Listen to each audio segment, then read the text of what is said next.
So, Jon, we know you've been in a lot of different bands before, but how did Reverend and The Makers sort of come to be, and why is this one stuck when the other ones didn't? Because the other bands were kind of more like hobby bands, you know. Really, in reality, I was more of a poet, you know, than a musician. However, I was kind of like the beat poet with who the musicians hung around with, you know. And then it came to being that I like sat in a studio for a few years, like trying to put my poetry to music. And the original Makers, therefore, were kind of like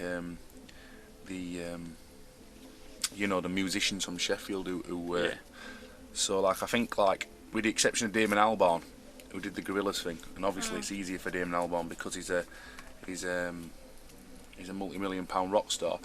I'm the only guy who's ever really done that kind of collaborative record, which in hip hop you see so often, and you see it in like other forms of music, but within the realms of like white indie guitar music, you never see that. And I think that's through a combination of like egoism, and also through like I don't know, maybe like a sense that, you know, there's a kind of sense of like protective kind of this is mine, you can't touch it kind of thing. And I think that, you know, I think my record really is like revolutionary in that regard, in that whether people have picked up on it or not, but every track features a different person, and unfortunately, like, because some of the people are more famous than others, the attention gets put onto them. But you know, there's people from Bromwich Jacket, Milburn, Little Z, loads of different people from Sheffield, you know, Johnny Clark, all different kinds of people on there. And I think that's like what makes it truly kind of like a revolutionary record in that. Well, one of the first thing what makes it quite a revolutionary record in that regard, you know. What would you say actually distinguishes you from the Yorkshire music scene, as you said? Well, firstly, that one, in that basically what happened is in Sheffield a few years ago, there were myself and Alex and Tim from Bromwich Jacket, who were kind of doing how would you say it, like, you know, social commentary kind of lyrics. Yeah. Mine were always kind of tinged more towards the political spectrum. Yeah. And unfortunately, one of the three of us, Alex, not unfortunately, very fortunately for him and for the music at large, I think, had a degree of success with said social commentary. Now, what you got after that is, Do you want to move up, Hannah? you got a lot of people who effectively kind of sort of use that as a ruse by which to get money. So you got a lot of bands who try to cash in and change and adopt their style. Now, it's mostly kind of like Libertines-esque 4-piece guitar bands, you know, which is obviously not the stuff we do, and that the thing that we do is a collaborative thing. And I think in terms of like in terms of what we're saying or what I'm saying lyrically, I feel more of an affinity with kind of, I don't know, I've always found it quite strange to be grouped together based purely on geography alone, because I don't understand that. Like, why would you be, just because you live near someone don't mean you think the same as them, you know what I mean? It's like, it's quite an absurd thing to think. So like when people are chanting Sheffield or Yorkshire at our gigs, I'm telling them to stop, because I'm saying to them, you know, what if you're from Shropshire, or what if you still enjoy it? What if you're from China or Mongolia or whatever? Do you know what I mean? It's like one of them kind of things. So I'm not into like regionalistic things. It's a bit of a one step away from nationalism or kind of something like it.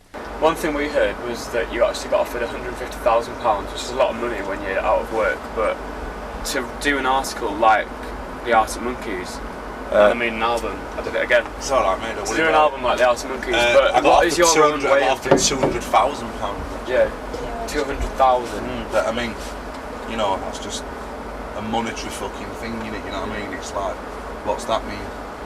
No, there's no amount of money can buy me. But like, so what's your own way of doing things then, would you say?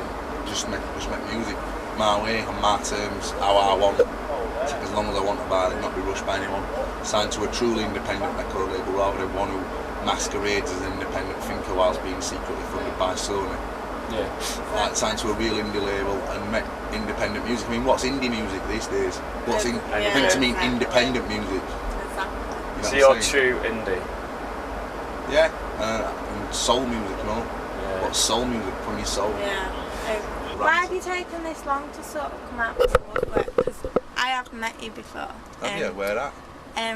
Backstage at an Arctic Monkeys gig in Sheffield. And it was strange when your first single came out, because I just thought, why now? Because it could have been, I imagined it after that to be like, you'd be there straight away. Yeah, because there was that chance when that guy offered me 200 grand, and there was that chance again when when like we'd done that Monkeys tour, and I think like I don't want to cash in on anything. I'm not into that. You know, I wanted to get it just how I wanted it to sound, and I did. It does. It sounds boss, and I like it now. So like, I'm happy. And other thing is, I've wrote so many songs in between then and now that like I've got 50 songs. You know what I mean? Like, you know. Well, you've worked a lot with Alex Turner, haven't you? I've worked with him on like a couple of their songs, and like he's done some stuff on our record and that, you know. And I think it's often over-egged that kind of collaboration just because of how famous he is, rather than like. In fact, I've collaborated with lots of people. Do you know what I mean? I think the focus is like often rested squarely on that because of how famous Alex is, which is a shame, you know, because it undervalues the contribution that people like Tom Rowley from Milburn have made, Steve Edwards, Jags Cooner, you know what I mean? Like, you know, I think them guys have all contributed, Ed, our bass player, you know, have all contributed to our album just as much